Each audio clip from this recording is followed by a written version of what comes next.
भ्रष्टाचारी मंत्र्यांची तात्काळ हकालपट्टी करा आणि नैतिकतेची चाड ठेवून देवेंद्र फडणवीस, एकनाथ शिंदे, अजित पवार राजीनामा द्या अशी मागणी शिवसेना उद्धव बाळासाहेब ठाकरे पक्षाच्या उपनेत्या अस्मिताताई गायकवाड यांनी केली। भाजप प्रणित महायुती सरकारच्या विरुद्ध उद्धव बाळासाहेब ठाकरे पक्षाने संपूर्ण महाराष्ट्रात 11 ऑगस्ट 2025 रोजी दुपारी 12 वाजता एकाच दिवशी एकाच वेळी एल्गार केला। मोदी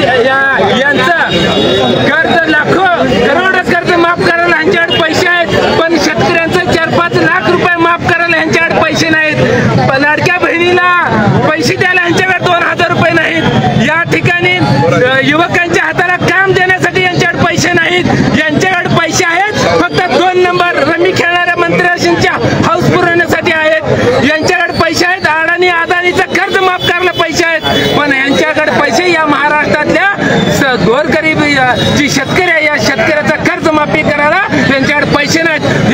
या सरकारला दलिंद्री लागली आहे, ही भिकारचोट सरकार आहे। देवेंद्र फडणवीस या महाराष्ट्राला लागलेला कलंक आहे। जोपर्यंत देवेंद्र फडणवीस, अजित पवार आणि गद्दार एकनाथ शिंदे या महाराष्ट्रातून तडीपार होणार नाही तोपर्यंत या महाराष्ट्राच्या शेतकऱ्याला न्याय मिळणार आहे। म्हणूनच आदरणीय शिवसेना पक्ष बनवून उद्धव साहेबांच्या नेतृत्वाखाली संपूर्ण महाराष्ट्रातल्या कानाकोपऱ्यामध्ये या सरकारच्या कानाखाली वाजवण्यासाठी, या झोपी गेलेल्या केंद्राच्या कातड्याच्या सरकारला जाग आणण्यासाठी, या देवेंद्र फडणवीसांची अवकात दाखवण्यासाठी आजचं आंदोलन केलेलं आहे। या आंदोलनात जर या सरकारला नाही जाग झाली तर भविष्यात देवेंद्र फडणवीस, अजित पवार आणि एकनाथ शिंदे ही माचकर मंत्रीच्या खुर्चीवर बसले, त्या मंत्रालयातल्या खुर्ची